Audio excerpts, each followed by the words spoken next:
Hi everyone, my name is Saskia, and if you follow me on any sort of social media, you know that I like to specialize in real estate portraiture, whether that be in oil paint or color pencils. And I feel like I've done a lot of tutorials. My whole YouTube is just focusing on oil painting, and a lot of people don't know that I also do color pencil drawings. And I get a lot of questions on how I create my realistic portrait drawings. So I figured that I would, with this new drawing, film and break down every single part of my process. This part is part one. So I'll be breaking down all the materials that I use and all the techniques that I've learned from. So let's just get into it. The drawing that I'm going to be doing is a drawing for my sister. This is going to be her Christmas present. She is obsessed with the TV show Supernatural. And she loves the character Dean. And she gave me a list of scenes that she loves, and I went in and screenshotted. So this is going to be a fan art piece, but either way the process is the same for any of my originals compared to my fan art. I use the same technique, same medium, same everything. It's just not going to be my reference photo that I've used. Using the app Procreate, I made my study. Some liberties that I did take was just changing the background color. The background color was originally like a purple color of the trees, and I wanted it to be a little bit more cool tone to bring out the warmness in his face. He's quite emotional in this scene, and so I want to have that contrast of redness around his eyes, and so making the background green will help with that. I will, when I do the drawing, make the eyes a little bit more red around it and kind of like swollen, so it's very obvious that he is crying. What else should I change? I upped the contrast in his eyes as well to bring more attention to his eyes, so made the pupils darker and the highlights lighter. I think I made his jacket a little bit more cool tone, again to bring out the warmness in his face, warmness in his eyes. Up some of the redness in his ears as well, just for some added contrast. I upped the rim lighting around his body. He did have a little bit of red light around his ears and up on his hair and a little bit on his jaw. I just upped that a little bit more just to make him stand out a little bit more, have almost like a poster-like look to it with a really strong rim lighting. I doubt anyone's gonna really notice these changes, but I just wanted to make every effort to make sure that this is the most perfect drawing and image and reference and composition that I can possibly make it. With the study out of the way now, we're actually going to get to some drawing. I'm gonna bring in my paper. This is a sheet of Arches hot press paper. I'll put on the screen now what color I use. It took me a really long time to get to the brand, the texture right from my color pencil drawings. I tried many different papers. This is the one that I personally prefer. I think it's also the most eye carvable because it's 100% cotton, acid free, all that good stuff. So this is the brand that I like. This is the type that I like, but if you don't like to use this paper, then by all means use a different one. But this is the one that I like. As you can see, it's really large. We will not be making a drawing this large because I've already done that. If you know, you know. And we're gonna cut it to the size that we want. Got my measuring tape now. I'm just going to measure, what was the dimensions? 33.55.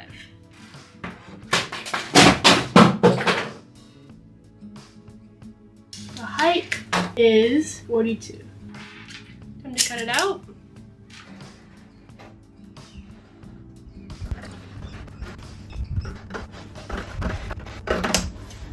Alright, we've cut our paper to size, and now we're going to be using the grid method. Now, if you're not aware of what the grid method is, it's basically a grid that you put on both your reference photo and on the surface that you were working with, and you use the grid as a guide for where your proportions are going to be. And that will make a little bit more sense once we get into it. So how I put the grid on my reference image, I first export the image that is on Procreate, which is the same ratio as my paper. Go into the tool section, click share, export as a JPEG, and I just click save image, and unsuccessful. What? Oh, there we go. Okay, and there we go. We have our image saved to our photos. I then go into the app grid hashtag. I just searched up on the App Store grid making app, and this is the one that came up. Put the image into the app, and it automatically makes a grid for the image. I can then go into the settings and I can adjust the thickness. I want to make the lines a little bit thicker, and you can also adjust the color. I make mine bright green as that contrasts with skin tones. With this app, you do have to specifically say that you want squares only, because a square is universal no matter what size you use them. If you say rectangle, the rectangle could be a different ratio than the rectangle you use on your paper. So make the app specifically say squares, because your square is the same ratio as their square. So the grid is on the reference image now, and now we need to convert it and put it on our piece of paper. This is how I do it. I've seen other creators make a grid that is custom to their ratio of image, but I suck at math, and you'll see why in a second. We count the squares at the bottom. We have 1, 2, 3, 4, 5, 6, and a third, I'm gonna say. Then we count the squares of the height. 1, 2, 3, 4, 5, 6, 7, 8. So we have 6 1/3 by 8. Now we basically need to get the same 6 1/3 by 8 on our paper. So we're gonna whip out our scientific calculator, and we're gonna go 33.55 divided by 6 1/3. And that equals 5.2. So we're going to dot 5.2 right there, all the way down the piece of paper. 5.2, 5.2. And that's our little third. Now we're going to spin this around and do the same thing. And just to double check, we're going to do the same thing to make sure that it's the same ratio. What we are looking for is 5.2. So we're going to do the height now, which is 42, the length of our paper, divided by 8, which is how many boxes we have. And again, we're looking for 5.2. Moment of truth. Hey, 5.2. Okay, we're good. So we're going to do the same thing on this side.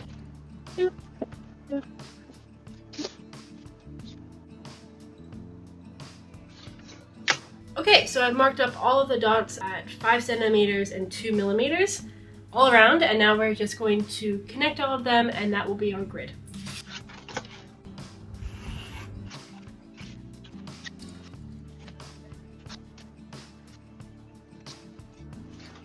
Those are our vertical lines done. Now we're to do the horizontal.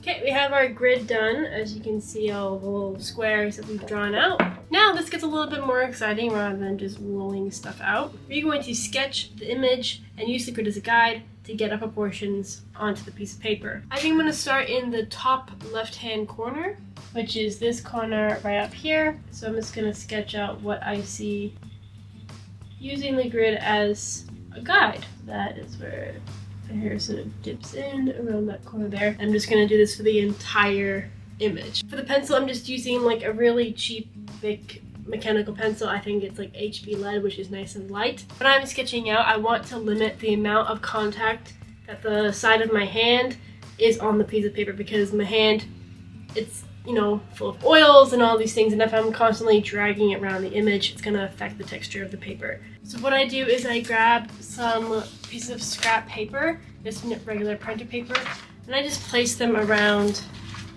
the image so that when my hand gets into contact with it, it's on the spare bit of paper, the paper that I don't care about, and I don't get my hand all over the piece of paper that we're going to be using. So we're going to sketch in all of this. Now it does get a little bit tedious sometimes, but it's important to remain patient because everything that you sketch is going to be the final proportions of your image, and you want to make sure that it's correct. So take your time, be patient, don't rush it. Take breaks if you need, move on to another square if you need, which is what I'm going to do, and we'll just get started.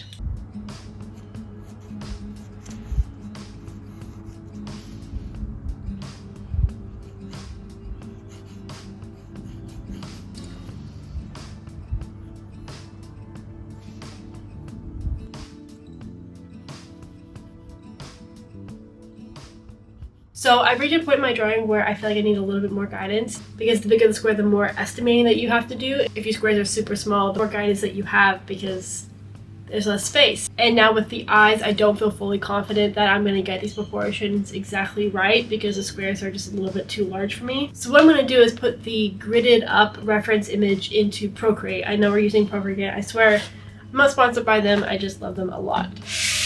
Alright, so we have the gridded version in the app Procreate. I'm going to add a new layer just to be safe. I'm going to select the same green tone that's in the grid, and I'm just going to make my brush a fine tip. And what I'm going to do is I'm going to go over the eye area, and I'm just going to make a straight diagonal line from the top of the corner to the bottom of the corner, and do the same to the other side. I'm probably going to do the same thing to this one and the other eye as well. Gonna do it to the nose, because noses are hard. Do it to the mouth as well. Just the key areas that I just don't feel confident enough to just slightly freehand because the squares are just so big on this paper. I also struggled a bit with the ear, so I'm gonna get that one as well. If you draw a line and then keep the line and then hold the line in Procreate, it makes it exactly straight. Okay, so we got 1, 2, 3, 4, 5, 6, 7, 8. So we have 8 extra boxes gridded out a little bit more specific. So let me grab, so I'm gonna go back to my drawing, get my ruler, and rule out from corner to corner the exact same thing on the exact same square that I did on my reference image. So corner to corner diagonal, corner to corner diagonal. So now I have a little bit more information, a little bit more guidance to make sure that I'm putting it in the correct spot every single time.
Alright everyone, we've got our sketch down and overall I'm pretty happy with it. I think it's a good setup for me to then now go in with my color pencils, which I'm very excited to share with you. I think that is really what you guys are interested in rather than my boring grid method sketching process, but it needs to be done. If there's anything that I touched on that you are still confused about or I didn't explain it properly, then please ask me in the comments. I know that there was a lot of numbers and I got confused myself. So if you have any questions, please ask away and I'll do my best to answer them for you. I really excited to share my process on this one as I've done a lot of painting processes and breakdowns, so I'm excited to share something new, something different. If there's anything really specific that you want me to touch on, like, hey, how do you draw skin texture? How do you draw an eye? How do you draw teeth? Please let me know and I can make a video specifically for that. If you want me to touch on how I incorporate markers in my color pencil drawings, which is something that I do often, please let me know. I can make a whole dedicated video just on that, breaking down everything. There's a lot to color pencils, and if I can make things as specific and as niche as possible, I really want to do that. So please let me know if there's anything that you want me to break down for you, and I will definitely be willing to do that. Anyway, the sun is setting, so I don't really like to draw during the night. Also, the lighting gets absolutely terrible, as you can see right now. So I'm going to call that a day, and I will get back to this when I have a free day. I will link all the materials and everything that I used in the description. That's pretty much it, guys. Thank you so much for watching. I'm very excited to show you part 2 and how this drawing progresses, so I will see you over there.